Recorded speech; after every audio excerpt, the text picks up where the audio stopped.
नबी करीम सल्लल्लाहु ताला अलैहि वसल्लम के ना कुछ सहाबा अल्लाह की मोहब्बत के शौक में हुजूर की बारगाह में हाजिर हुए और उन्होंने आके अर्ज पता क्या किया, अर्ज करने लगे, या रसूलल्लाह सल्लल्लाहु ताला अलैहि वसल्लम सालों बीत गए हैं सजदे करते हुए, हुजूर सालों बीत गए हैं तस्बीह पढ़ते हुए, सालों बीत गए कहते हुए कि सुबहान अल्लाह वो पाक है, हमें सालों बीत गए ये कहते हुए कि अल्लाहु अकबर वही सबसे बड़ा है, सालों बीत गए कहते हुए कि अल्हम्दुलिल्लाह सारी तारीफ़ें अल्लाह के लिए, सालों बीत गए उसकी तस्बीह करते, तहलील करते, तकबीर कहते। हुजूर अब ना हमारा अपने रब से मिलने को जी चाहता है, कभी यह हकीकत मुंतज़िर नजर आ न लिबास मजाज में, लाखों सजदे तड़प रहे हैं मेरी जबीने नियाज में। और इकबाल कहने लगे कि तेरे इश्क की इंतहा चाहता हूँ, तू मेरी सादगी देख क्या चाहता हूँ, मेरा जरा सा तो दिल है मगर शोख इतना, मैं वही लन तरानी सुना चाहता हूँ। मेरा भी दिल करता है कि अल्लाह मैं तुझे कहूँ मैं तुझे देखना चाहता हूँ जिस तरह हज़रत मूसा कलीम अलैहिस्सलाम ने कहा था, और तू मुझे कहे कि लन तरानी तू नहीं देख सकता, ज़रा सा तो दिल है मगर शोख इतना, मैं भी वही लन तरानी सुना चाहता हूँ। फिर कहने लगे भरी बज़्म में राज की बात कह दी, बड़ा बेअदब हूँ सजा चाहता हूँ। देखो सब लोगों के बीच ही मैंने ये कह दिया। मेरे अजीज सहाबा ना शौक में, कितने सारे लोग हैं आप, कितनी माशाल्लाह बड़ी तादाद में आप आए, हम भी कभी इस शौक में गए हैं कि हमारे रब को देखने को दिल चाहता है, हमारा जी चाहे वो कभी हमें मिले, हम कभी उसकी ज़ियारत करें, उसकी बारगाह करम में हम हाजिर हों।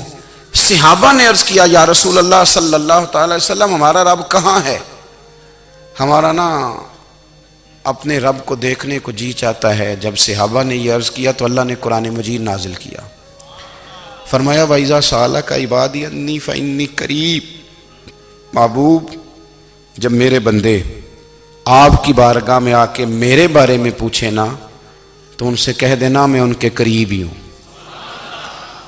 करीब ही हूं। दलील क्या है भाई इज़ादान, ये जब भी मुझसे दुआ मांगेंगे मैं इनकी दुआओं को कबूल फरमाऊंगा, मैं इनके करीब हूं, मैं इनके करीब हूं। ये जब भी दुआ मांगेंगे ना मैं कबूल करूंगा, मैं इनके करीब हूं।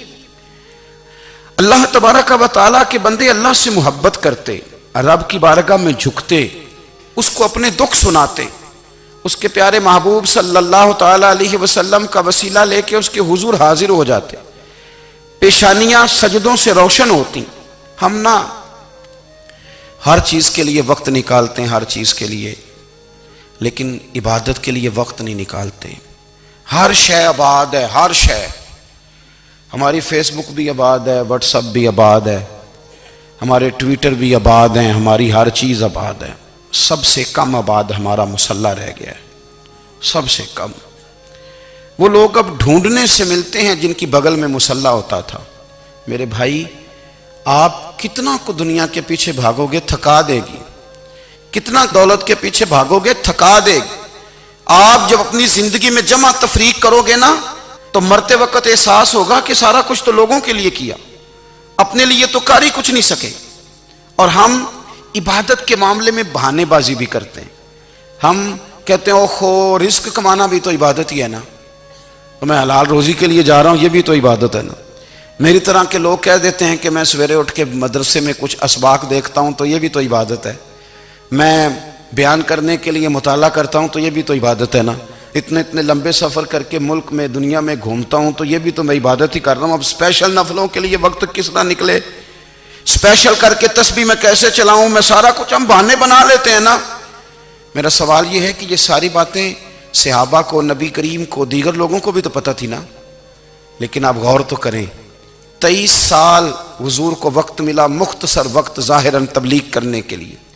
पूरी दुनिया में दीन भी फैलाना है, घर में 11 अज़वाज है, 4 बेटियां हैं, उनकी औलादें, सारे कामकाज भी देखने। लेकिन सैयदा तैयबा ताहिरा हजरत आयशा सिद्दीका रदी अल्लाह ताला अन्हा फरमाती हैं सारा दिन तबलीग करते, हर गुलाम के दुख सुनते, घर में आते तो अपने घर वालों का ख्याल करते, काम में हमारा हाथ बटाते। कुर्बान जाऊं, कहती हैं जमाना सारा सो जाता लेकिन आमना के लाल मुसल्ला बिछा लेते। दुनिया सो गई, सारी सब सो गए, जो खुदाम थे, वो जो गुलाम थे, वो सो गए। सही मुस्लिम में लफ्ज मिलेंगे, सैयदा पाक फरमाती हैं, ओ मेरे नबी के गुलामों, मैंने ये रंग भी देखा है कि हुजूर ने इतना खड़े रहे, इतना क़याम किया, इतना क़याम किया कि मुकद्दस पैरों में वरम आ गए, सूज गए पैर। इतने बड़े दिल पे हाथ रख के नहीं बता सकता कि मेरे कभी नमाज में पैर सूज गए हों, कोई नहीं बता सकता। बच्चों की रोटी कमाते थक गए, बात अलग है। हम सैर करने गए तो थक गए, बात अलग है। लेकिन इबादत में यह भी तो मुस्लिम शरीफ है ना, यह भी तो दीन है ना, यह भी तो हुजूर की सुन्नत है, यह भी तो वो चीज है जो करीम की आंखों की ठंडक है। सैयदा फरमाती हैं पैरों में वरम आ गए और सारी रात ही हुजूर ने नमाज पढ़ी और एक ही आयत बार बार दोहराई। मस्जिद नबी में बिलाल हबशी ने फजर की अजान दे दी और हुजूर अभी मुसल्ले पे थे। करीम फारिग हुए, मैंने अर्ज की, या रसूल अल्लाह सल्लल्लाहु अलैहि वसल्लम, आपके तो सदके अल्लाह अगले पिछलों के गुनाह माफ करेगा, तो आप इतनी आहोजारी क्यों फरमाते हैं? आप तो शफी हैं, आप तो अंबिया के इमाम हैं। तो हुजूर ने फरमाया, आयशा तुमने गिनवाया है ना मेरे अल्लाह की मुझ पर कितनी रहमत है। अफला अकूना अब्दन शुकूरा, फरमाया अगर उसने इतनी नेमतें दी हैं तो क्या मैं उसका शुक्रगुजार बंदा ना बनूं? मैं शुक्रगुजार बंदा ना बनूं उसका? फिर अगर इतनी नेमतें उसने दी हैं, मुझे इतना नवाजा है, तो फिर मैं उसके सामने सजदे ना करूं? ओ मेरे भाई, बड़े काबिल फख्र लोग हैं हम कि हम नबी पाक के गुलाम हैं। हम काबिल फख्र हैं कि नबी करीम के गुलाम हैं। क्या कभी इस गुलामी के शुक्राने में भी दो नफल पढ़े कि या अल्लाह तेरा शुक्र है तूने हमें हुजूर का गुलाम बनाया? याद रखें कि अपनी रूहानी जिंदगी को आबाद करें, इस्तिगफार पढ़ें, तस्बीहात करें।